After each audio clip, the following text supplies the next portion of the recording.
ভাবি, আমি কলেজে যেতেছি, ভাইয়ের গাড়ির চাবি নিলাম আর এখান থেকে কিছু টাকা নিলাম। এই শোনো, টাকা রাখো এখানে আর চাবিটাও রাখো। কেন ভাবি, কি হয়েছে? টাকা আর গাড়ির চাবি কেন রাখবো? এই কি হইছে মানে? ন্যাকামি করতেছস? মনে হয় কিছুই বুঝিস না। ভাইয়ের গাড়ির উপরে বসে বসে আর কতদিন খাবি? হ্যাঁ, এটা কি সরকারি হোটেল পেয়েছিস?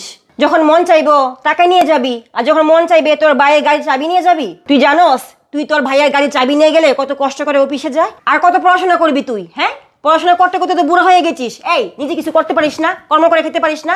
ভাইয়ের কাঁধে বসে আর কত খাবি? আজকে থেকে এই বাড়িতে তোর সরকারি খাবার বন্ধ। শুধু খাবার না, আজকে থেকে তোর এই বাড়িতে থাকা নিষেধ। আজকের পর থেকে যেন এই বাড়িতে আমি তোকে না দেখি। কি বলতেছো ভাবি? এই বাড়িতে আমার খাওয়া বন্ধ, থাকা বন্ধ, তাহলে আমি কোথায় যাব? সেই ছোট্টবেলা থেকে ভাই আমাকে কুলে পিঠে করে মানুষ করছে। ভাই ছাড়া তো দুনিয়াতে আমার আর কেউ নাই।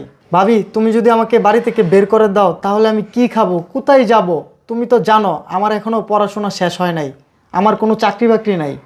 এই তুই কই যাবি, কি করবি সেটা কি আমি বলে দিব? তুই জানিস তোর ভাইয়া তোর কথা চিন্তা করে এখনো আমাদের কোনো সন্তান নেয় নাই, আমাদের কোনো ভবিষ্যৎ নাই।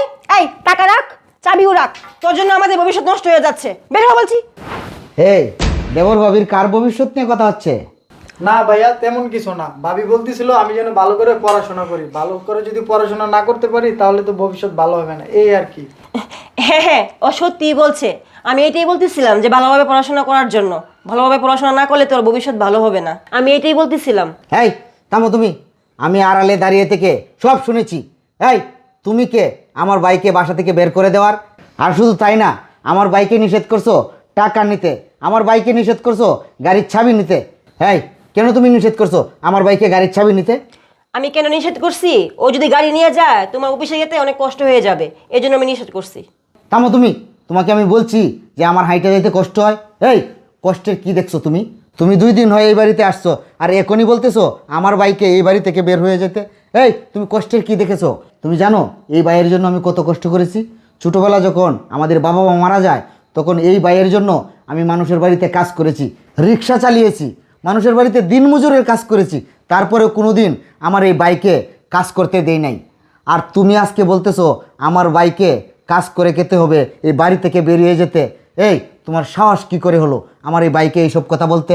শোনো, এই বাড়ি থেকে যদি বেরিয়ে যেতে হয় তাহলে তুমি বেরিয়ে যাবে, আমার ভাই না। তুমি আমার বাড়ি থেকে এই মুহূর্তে বের হয়ে যাবা, যাও বেরো। এই শোনো, আমার ভুল হয়ে গেছে, আমাকে মাফ করে দাও। আমি নেক্সট টাইমে আর তোমার ভাইয়ের সাথে এরকম করবো না। প্লিজ আমাকে ক্ষমা করে দাও।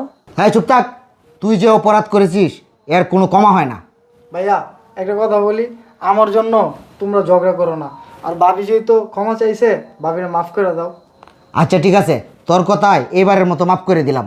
আর তোকে বলতেছি শুন, এই জন্যে গাড়ির চাবি, আর তোর যখন যত টাকা লাগে এখান থেকে নিবি, ঠিক আছে? আমি আসি।